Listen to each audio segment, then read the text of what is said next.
Somewhere right now, a 27-year-old is defending their PhD thesis in front of three professors who haven't agreed on anything since 2019. 6 years on one topic.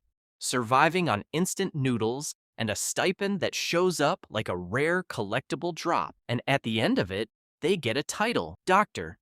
Congratulations, you're now extremely precise about being broke. Meanwhile, somebody else spent 8 months actually learning to use AI. No thesis, no committee, no crying in a lab at 2 a.m. wondering if a p-value of 0.049 counts as science. And they're already making more money than the PhD, building things the PhD's own department hasn't heard of yet. That's not an insult to PhDs. It's just that the math stopped mathing. Here's the thing. Nobody says out loud. When people say they want to get smarter, they don't actually mean more letters after their name. They mean useful skills. Ideally ones that make money, solving real problems. Ideally for money, sounding impressive in conversation without becoming the guy explaining blockchain to someone who didn't ask. A PhD promises all of that in exchange for a decade of your 20s. AI just doesn't ask for that trade and skip whatever how to get good at AI advice you're about to find. It's the same 6 tips copy-pasted everywhere. Watch this 3-hour tutorial, buy this $700 course, follow 40 AI influencers, all quote tweeting the same screenshot. None of that makes you good at anything.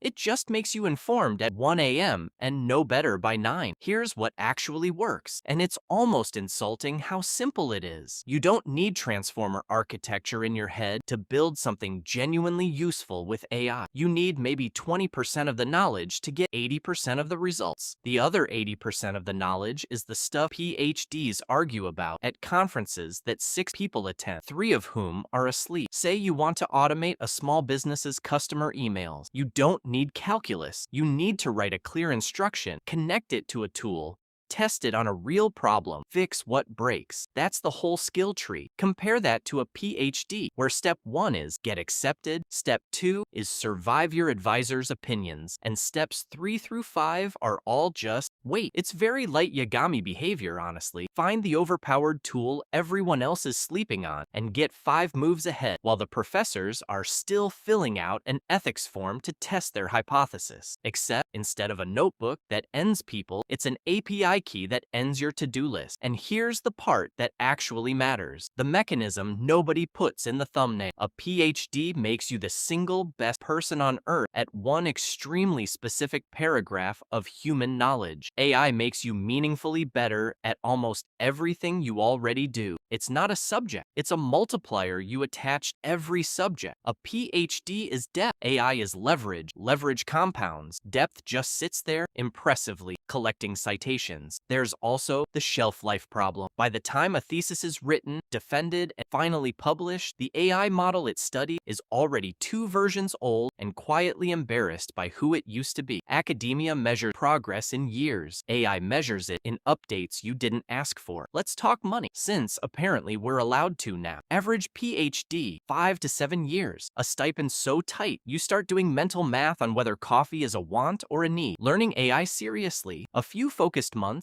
and you're already freelancing or automating tasks for paying clients, while the PhD is still formatting a bibliography, which, unlike most things in this video, actually has one objectively correct answer. To be fair, for exactly 1 sentence, if you want to be a heart surgeon, discover a vaccine, or teach at a university, go get the PhD. This isn't that video. Some doors only open with the degree. Most doors just open when you're useful, and employers have quietly figured that out. Job listings now casually ask for 5 years of experience in tools that have publicly existed for about 18 months. Nobody's checking if you have a dissertation. They're checking if you can ship. Being smart was never really about the letters after your name. It's about how fast you can learn, apply, and adapt before everyone else catches up. And the strangest part is that the fastest route to looking like a genius isn't the 10-year plan everyone respects. It's the 8-month plan nobody told you about, mostly because it doesn't come with a graduation ceremony. So, if this just saved you 6 years of your life, subscribe. It's free, which, unlike this entire video's subject matter, requires 0 prior qualifications.